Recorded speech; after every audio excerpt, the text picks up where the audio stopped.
പ്രവാസി മലയാളികളുടെ സംരംഭങ്ങൾക്കായി കേന്ദ്ര സർക്കാരും പ്രവാസി സമൂഹവുമായി സഹകരിച്ച് പ്രത്യേക പദ്ധതി നടപ്പാക്കുമെന്ന് മുഖ്യമന്ത്രി പിണറായി വിജയൻ. പ്രവാസി വ്യവസായികൾ സംസ്ഥാനത്ത് കൂടുതലായി നിക്ഷേപം നടത്തണമെന്ന് മുഖ്യമന്ത്രി വ്യക്തമാക്കി. തിരുവനന്തപുരത്ത് ബഹ്റൈൻ കേരള ഫ്രണ്ട്ഷിപ്പ് സമ്മിറ്റ് ഉദ്ഘാടനം ചെയ്യുകയായിരുന്നു അദ്ദേഹം.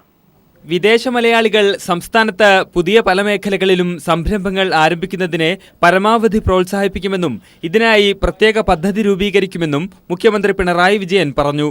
അവർ അയക്കുന്ന പണം എങ്ങനെ പ്രത്യുൽപാദനപരമായ കാര്യങ്ങൾക്കായി വിനിയോഗിക്കാൻ കഴിയും, അതിനായി പ്രത്യേകമായി പദ്ധതി തയ്യാറാക്കാൻ ഉദ്ദേശിക്കുന്നുണ്ട്.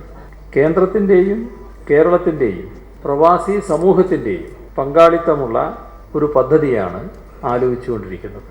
പ്രവാസി മലയാളി വ്യവസായികൾ സംസ്ഥാനത്ത് കൂടുതൽ നിക്ഷേപം നടത്തണമെന്നും മുഖ്യമന്ത്രി ആവശ്യപ്പെട്ടു. തിരുവനന്തപുരത്ത് ബഹ്റൈൻ കേരള സൗഹൃദ സംഗമം ഉദ്ഘാടനം ചെയ്യുകയായിരുന്നു അദ്ദേഹം. ഗൾഫ് മലയാളികൾക്ക് ജന്മനാടിനോടുള്ള സ്നേഹത്തെ മുഖ്യമന്ത്രി പ്രശംസിച്ചു. ദീർഘകാലം ഗൾഫ് നാടുകളിൽ ജീവിച്ചവരിൽ കണ്ടിട്ടുള്ള ഒരു പ്രത്യേകത, അവർക്ക് ജന്മനാടിനോട് ഇവിടെയുള്ളവരെക്കാൾ സ്നേഹം കൂടുതലായിരിക്കുമെന്നതാണ്.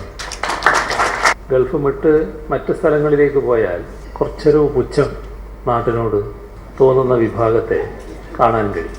ബഹ്റൈൻ റിട്ടേണീസ് ആൻഡ് റെസിഡൻസ് അസോസിയേഷന്റെ രജത ജൂബിലിയോടനുബന്ധിച്ചാണ് സൗഹൃദ സംഗമം നടന്നത്. News bureau, Thiruvananthapuram.